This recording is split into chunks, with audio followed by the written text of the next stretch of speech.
जय श्री कृष्ण। सभी पर्वों में सर्वश्रेष्ठ पर्व है दीपावली का। बच्चे बूढ़े युवान स्त्री पुरुष सभी अत्यंत उत्साह और उमंग के साथ यह पर्व को मनाते हैं।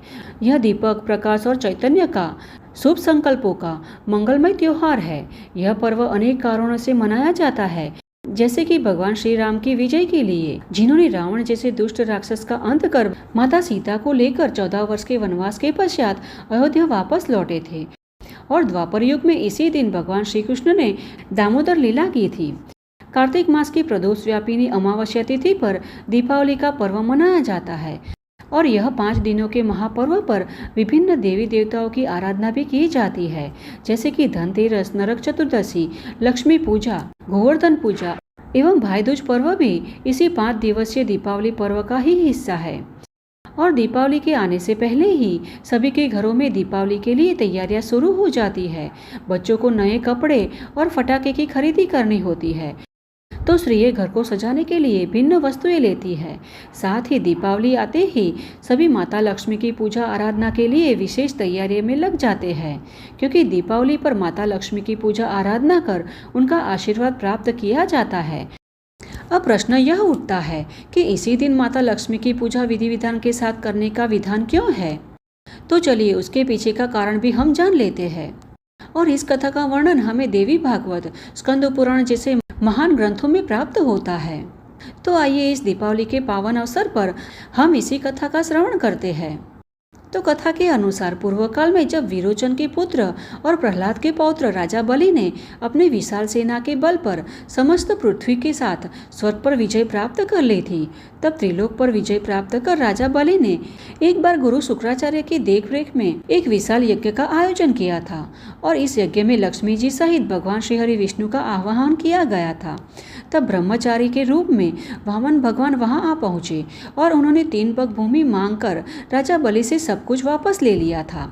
अब वामन देव ने 2 पांव में ही पूरे ब्रह्मांड को नाप लिया और तीसरे पांव के लिए बलि राजा से कहा कि मैं अब यह तीसरे पग की भूमि के लिए मेरा पांव कहाँ रखूं?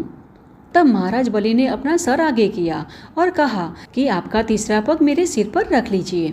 और इसी उदारता से प्रसन्न होकर भगवान श्री हरि ने उसे वरदान मांगने के लिए कहा। तब राजा बलि ने कहा कि हे भगवान, अगर आप सच में मुझसे प्रसन्न हैं तो मुझे वरदान दीजिए कि आपने जैसे 3 पग में समस्त ब्रह्मांड और मुझे जीत लिया है, उसी प्रकार आज से लेकर 3 दिन तक हर वर्ष पृथ्वी पर मेरा ही राज्य हो और उस समय जो भी मनुष्य दीपदान करे उसके घर में आप और माता लक्ष्मी स्थित रहे। इसीलिए दैत्यराज बलि को भगवान श्री हरि विष्णु ने चतुर्दशी से लेकर 3 दिन तक का राज्य प्रदान किया और यही 3 दिन यानी चतुर्दशी, दीपावली और गोवर्धन पूजा कर हम यह महापर्व को अत्यंत उत्साहपूर्वक मनाते हैं। और इसी कारण से हम इसी दिन माता लक्ष्मी की पूजा आराधना कर उनसे आशीर्वाद प्राप्त कर सकते हैं। स्कंद पुराण में कहा गया है कि अमावस्या को प्रदोष के समय दीपकों की माला सजानी चाहिए और दीपदान के पश्चात सोई हुई लक्ष्मी को उठाना या जगाना चाहिए और इस प्रकार प्रार्थना करनी चाहिए कि हे देवी, आप ही ज्योति है, आप ही श्री है, आप ही सूर्य है, आप ही चंद्र है, आप ही विद्युत है और आप ही स्वर्ग है, आप ही स्वर्णमय तारागण है और समस्त ज्योतिर्मय पदार्थ की आप ही ज्योति है। इन दीपकों की ज्योति में स्थित आपको मैं नमस्कार करता हूँ। इस प्रकार प्रार्थना करते हुए प्रातःकाल ब्रह्म मुहूर्त में स्नान कर अपने घर को स्वच्छ करके माता लक्ष्मी के स्वागत के लिए रंगोली करनी चाहिए। फिर माता लक्ष्मी के लिए स्वादिष्ट व्यंजन तथा मिष्ठान बनानी चाहिए और फिर प्रदोष काल में कल्याणकारी लक्ष्मी देवी का पूजन करना चाहिए। और लक्ष्मी देवी की प्रसन्नता हेतु हमें इस दिन कमल के पुष्पों की सैया बनानी चाहिए, जिससे भगवती लक्ष्मी अत्यंत प्रसन्न होती है और घर को कभी छोड़कर नहीं जाती। तथा गाय के दूध को जावित्री, लौंग, इलायची और कपूर के साथ अच्छी तरह उबालकर आवश्यकता अनुसार शक्कर मिलाकर खीर बनाकर महालक्ष्मी देवी को अर्पित करना चाहिए और पूजन के पश्चात महालक्ष्मी देवी की स्तुति करनी चाहिए। अब माता लक्ष्मी की पूजा आराधना और स्तुति करके प्रदोष काल में दीपदान करें और अपनी क्षमता के अनुसार देव मंदिर आदि स्थानों पर दीपों की माला बनानी चाहिए। चौराहे पर, स्मशान में, नदी के किनारे, पहाड़ पर, घर में, वृक्षों की जड़ में, गौशालाओं में तथा हर घर में एक दीपक जलाना चाहिए। फिर आपने जो स्वादिष्ट और सात्विक पकवान और मिष्ठान बनाई है वह माता लक्ष्मी को अर्पित करनी चाहिए और वह प्रसाद पहले ब्राह्मणों और भूखे लोगों को भोजन करवाकर फिर नए वस्त्र और आभूषण से सुसज्जित होकर स्वयं भी भोजन करना चाहिए।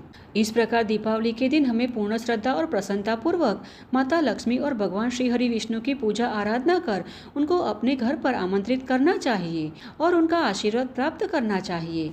उनकी कृपा से हमारे जीवन में सुख, शांति और समृद्धि तो मिलती ही है, साथ ही भगवान श्री हरि विष्णु की अपार भक्ति भी प्राप्त होती है। और अपार भक्ति प्राप्त कर हम इस संसार में तो सुख शांति से अपना जीवन व्यतीत कर सकते हैं, साथ ही अंत समय में हमें मोक्ष की भी प्राप्ति होती है। तो इस प्रकार बलि राजा को प्राप्त हुए वरदान के कारण ही इस कार्तिक मास की दीपावली के पवित्र दिवस पर माता लक्ष्मी भगवान श्री हरि विष्णु के साथ इस भूमि पर प्रत्यक्ष या परोक्ष रूप से विराजमान होते हैं। इसीलिए हमें इस दिन माता लक्ष्मी और भगवान श्री हरि विष्णु की विशेष प्रकार से पूजा आराधना कर उनका आशीर्वाद प्राप्त करना चाहिए। और वैसे भी आजकल के कलयुग में लक्ष्मी देवी के बिना इस संसार का विचार करना भी असंभव है। दीपावली के पावन दिन माता लक्ष्मी, भगवान गणेश जी और कुबेर जी की पूजा आराधना की जाती है। दीपावली के दिन माँ लक्ष्मी की नई प्रतिमा खरीदी जाती है अथवा सोने या चांदी के सिक्के भी कई लोग खरीदते हैं और उसकी पूजा की जाती है। इस दिन व्रत भी रखा जाता है और शाम को यानी प्रदोष काल में श्री यंत्र की भगवान श्री हरि विष्णु के साथ पूजा करनी चाहिए। इस दिन सर्वप्रथम भगवान श्री गणेश जी की संपूर्ण विधि विधान के साथ पूजा करनी चाहिए, क्योंकि सभी देवों में प्रथम पूजनीय भगवान गणेश जी ही है जो विघ्न हरता है। वही हमारे जीवन के सभी विघ्नों को हर लेते हैं। उसके पश्चात माता लक्ष्मी की पूजा की जाती है। अब देखिए, इस दिन भगवान गणेश जी के साथ माता लक्ष्मी की पूजा की जाती है और यह सही भी है, किंतु हमें भगवान गणेश जी के साथ रिद्धि सिद्धि देवी और उनके पुत्र शुभ और लाभ यानी गणेश परिवार की पूजा करनी चाहिए, क्योंकि रिद्धि सिद्धि माता हमारे जीवन में सभी रिद्धि और सिद्धि प्रदान करती है और शुभ और लाभ के द्वारा आपके जीवन में अशुभ वस्तुएं दूर भागती है और लाभ की प्राप्ति होती है। और फिर माता लक्ष्मी के साथ भगवान श्री हरि विष्णु की पूजा आराधना करनी चाहिए, जो हमें सुख, शांति और समृद्धि के साथ भक्ति भी प्रदान करते हैं। अगर माता लक्ष्मी के साथ उनके पति भगवान श्री हरि विष्णु की पूजा की जाती है तो माता लक्ष्मी अत्यंत प्रसन्न होती है, क्योंकि जिस प्रकार हम भी यह पर्व हमारे परिवार के साथ ही मनाते हैं, पूरा परिवार मिलकर इस पर्व का आनंद उठाते हैं। उत्साह उमंग के साथ हमारे परिवार के साथ हम मंदिर भी जाते हैं, स्वादिष्ट पकवान बनाकर भी खाते हैं। इतना ही नहीं, साथ मिलकर ही भगवान के स्वागत के लिए दीप जलाकर पटाखे भी फोड़ते हैं।